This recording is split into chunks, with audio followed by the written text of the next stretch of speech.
Is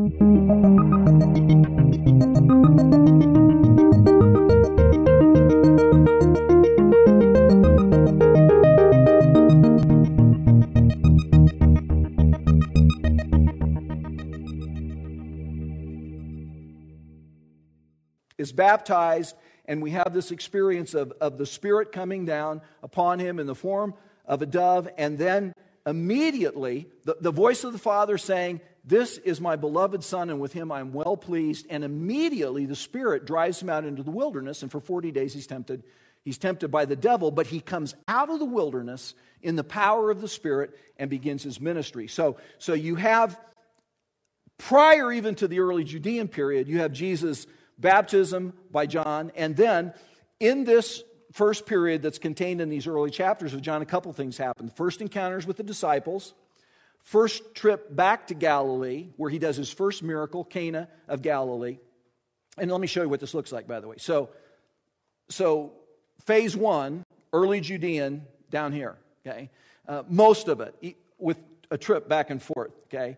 And the first cleansing of the temple, 2 times Jesus will do what was called the cleansing of the temple. One at the beginning of his ministry and one at the end. And that's where he walked into the temple and saw the place that was to be a place of prayer where people were to get connected with God.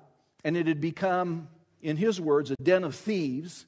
And for all kinds of reasons that we won't go into. And Christ begins to turn over the tables of the money changers, which were crooks and were ripping people off, and the selling of sacrificial animals. He wreaks havoc. And cleansing the temple was a technical term that meant correcting false practices. And there were only 2 people in Israel that had the authority to do that. One was the high priest. Now the problem was that the high priest was the one that had sort of set up the little business enterprise that was going on there, so he's not going to change it.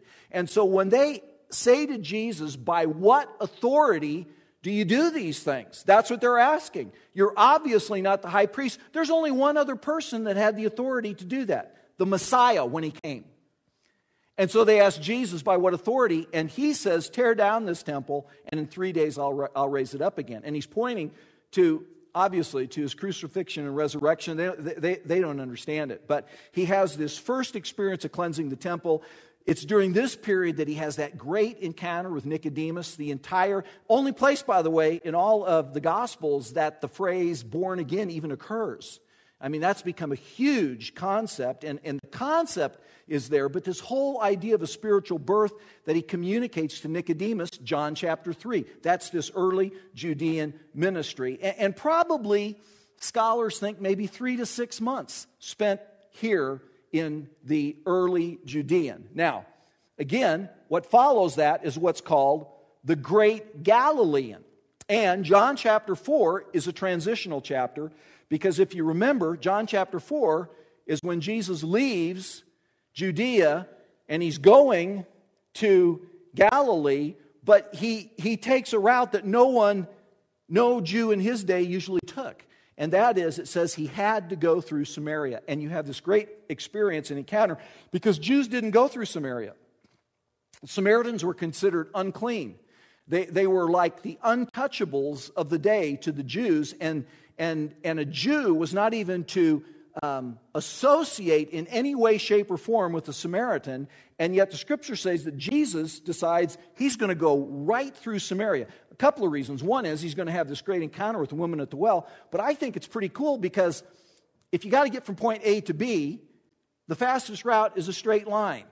And in Jesus' day, they didn't do a straight line. They started from Jerusalem, they came over to the east side of the Jordan, they went all the way up the east side of the Jordan, and they crossed back over into Galilee because they didn't want to be contaminated by contact with the Samaritans. And here's what Jesus does. He starts in Jerusalem, okay, and here's what he does. Boom, boom, boom, boom, straight line. He decides to go, and along the way, he stops in Sychar, where Joseph's well is, and has that phenomenal encounter with the woman at the well.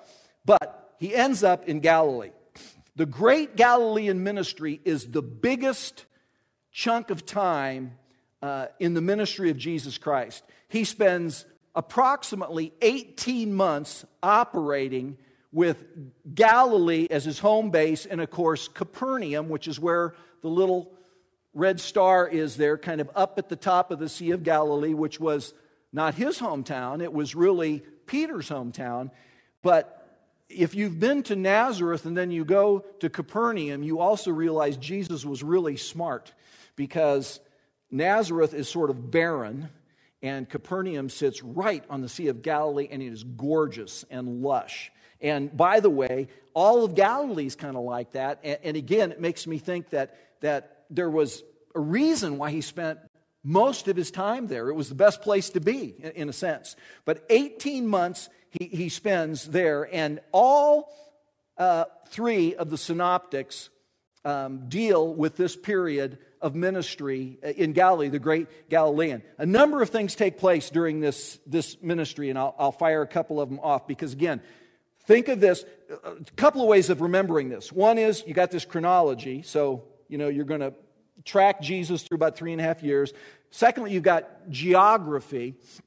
The third is there's sort of a flow, and a flow of sort of the whole emotion and intensity of his ministry.